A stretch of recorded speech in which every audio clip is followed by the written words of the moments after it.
¿Qué ha pasado en Colombia desde esa segunda vuelta presidencial que, plagada de irregularidades, terminó nombrando al ultraderechista Abelardo de la Espriella como su ganador? Desde las nuevas denuncias de aún más irregularidades, esta vez pudiendo apuntar incluso al Estado de Israel, el llamado del candidato de izquierdas Iván Cepeda, la desobediencia civil, los avances en la acción de nulidad electoral, hasta la convocatoria de movilización pacífica que plantea el aún presidente Gustavo Petro para el 20 de julio. La disputa en Colombia está lejos de haber terminado. Por eso hablamos de eso hoy. Yo soy Sacia Alejandre, bienvenidas y bienvenidos a La Otra Voz.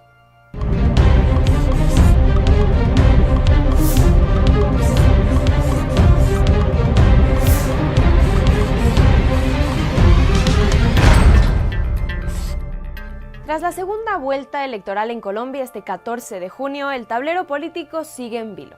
Los datos preliminares del preconteo, sin validez oficial, le dieron el triunfo a Abelardo de la Espriella por apenas 250.830 votos de ventaja, menos de un punto porcentual, dejando en manos del escrutinio final la validación de los resultados acta por acta. Pero pese a las pruebas de irregularidades que beneficiaban a la extrema derecha, el CNE, la autoridad electoral, las obvió casi todas, dejando el resultado prácticamente intacto. El mismo CNE que se había negado ya a realizar una auditoría forense adecuada del software privado que manejaba la elección y que en plena jornada electoral desplegó una campaña política para tildar de mentiras las alertas del presidente Petro en las que denunciaba tanto el flagrante conflicto de intereses, que una empresa privada con dueños alineados a la derecha nacional controle el preconteo electoral, como los antecedentes de fraudes cometidos con ese mismo software en países como Honduras. Y así, a pesar de, o precisamente por la inoperatividad o incluso connivencia del CNE con esta elección plagada de irregularidades, es que tras el escrutinio se ha empezado a verdaderamente trazar las coordenadas de la resistencia pacífica para hacer valer la democracia real en Colombia. Es este 30 de junio que el candidato de la izquierda, Iván Cepeda, anuncia la decisión del partido y movimiento Pacto Histórico de declararse en desobediencia civil pacífica en caso de que de la Espriella no cumpliera estas tres condiciones. 1. Renunciar a su nacionalidad estadounidense. 2. Aclarar sus vínculos financieros con Alex Saab y con alias Boliche, el ex narco paramilitar y socio de Abelardo en Estados Unidos, actualmente condenado por lavado de activos.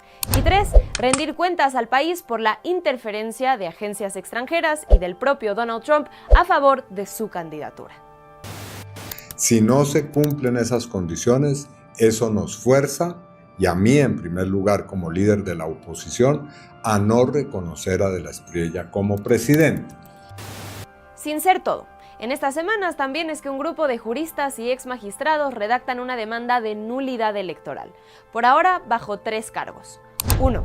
Violencia psicológica sobre los electores, yendo desde apología del genocidio, nombrando las repetidas declaraciones de la Espriella, negando o justificando el genocidio contra el partido de izquierdas Unión Patriótica, incitación a delinquir y amenazas de odio, aludiendo a los llamamientos de Abelardo a destripar a la izquierda. Cargo 2. Inhabilidad por doble nacionalidad y conflicto de lealtades, subrayando la nacionalidad estadounidense de la Espriella, para la cual juró que respetaría a la Constitución y a las leyes estadounidenses por encima de cualquier tercer estado, incluido su estado de origen, Colombia, jurando también que se incorporaría en las reservas de las Fuerzas Armadas estadounidenses en caso de guerra exterior. Pero no solo. Un Abelardo que además ha financiado al propio Partido Republicano de Donald Trump, así como campañas de sus congresistas, como la de María Elvira Salazar, en la cifra total reportada de $95.000. Es que es la primera vez que un presidente colombiano es republicano, hermano. Y es costeño. Y yo soy republicano en Estados Unidos. Ah, sí, tú estás registrado. Pero perdóname. Oh, y entonces. Ese dato no lo sabía. Y voté por el presidente Trump. Pensé que eres independiente. No. Independiente. Independiente en un mundo y en un país. Es que no se puede ser independiente en este momento. Y cargo 3. Injerencia extranjera sobre la soberanía nacional, resaltando las burdas declaraciones del presidente Trump sobre su rol directo en el triunfo de la Espriella. Todas estas las bases para una demanda cuya resolución tendría un plazo indefinido, pero que viene acompañada por una medida cautelar de urgencia, que, de aceptarse, frenaría la posesión presidencial del 7 de agosto. Y es que hablando de las nuevas irregularidades presentadas en estas semanas, el presidente Gustavo Petro ha denunciado que la empresa del software electoral Thomas Gregg & Sons, propiedad de los hermanos Bautista, conocidos contratistas del uribismo, habría operado un servidor IP localizado en Los Ángeles, California, desde el cual se habrían manipulado los datos del software electoral. Esto bajo un suministro de algoritmos viciados por parte de la empresa de inteligencia israelí Black Cube, compuesta por exagentes del Mossad, y denunciada ya por manipulación electoral extranjera en países como Hungría, Eslovenia, Nigeria o Rumanía. En el caso de Colombia, según las denuncias del presidente Petro, Black Cube se habría encargado de alterar los datos del censo electoral a favor de Abelardo del Espriella, clonando identidades de ciudadanos ausentes, aprovechando flujos migratorios y coyunturalmente viajes al Mundial para permitir que ciertas personas votaran hasta 7 veces en departamentos como Antioquia, Medellín, el norte de Santander, Bogotá, así como en el exterior. Petro vuelve al delirio de fraude. Es como el medio La Silla Vacía ha decidido titular su videonota sobre las denuncias del presidente sobre las irregularidades electorales. La Silla Vacía, el mismo medio que habría salido embarrado en el escándalo de coerción laboral electoral Proyecto Júpiter, del que tenemos un programa entero en La Otra Voz. Esta, una operación ejercida por la cúpula del uribismo junto a las grandes empresas colombianas, exigiendo el voto a sus empleados por Paloma Valencia en un inicio, pero una misma estructura que se utilizó para la transferencia de votos de la derecha hacia Abelardo del Espriella.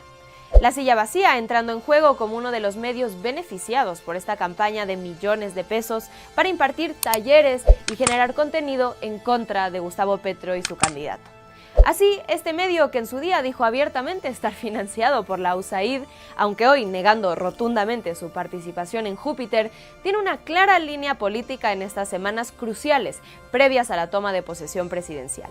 Hacer parecer que estas denuncias de irregularidades y desconocimiento del proceso electoral por parte de sectores ciudadanos, magistrados y juristas parezcan un delirio individual del presidente Petro, y así pintar como antidemocrático no a las faltas flagrantes a la democracia cometidas presuntamente por Abelardo del Espriella, sino la denuncia que hace el presidente de estas irregularidades.